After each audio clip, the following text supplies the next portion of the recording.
So I'm pulling this radiator and fan assembly out of this 2007 Chevy Malibu, and I finally bought myself a sawzall today.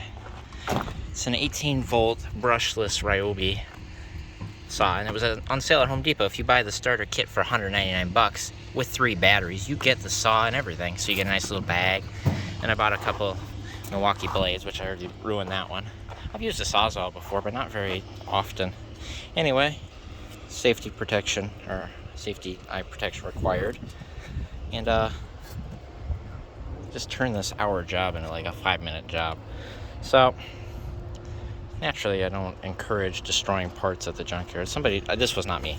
That was done. But it's gonna make my life easier because now I can just pull this right out. Should be disconnect a couple. Got to do the trans line hoses, and then the AC, and then this lower rad hose right here. The whole thing should pull out. Is that Malibu? Yeah, 07 Malibu. Aha!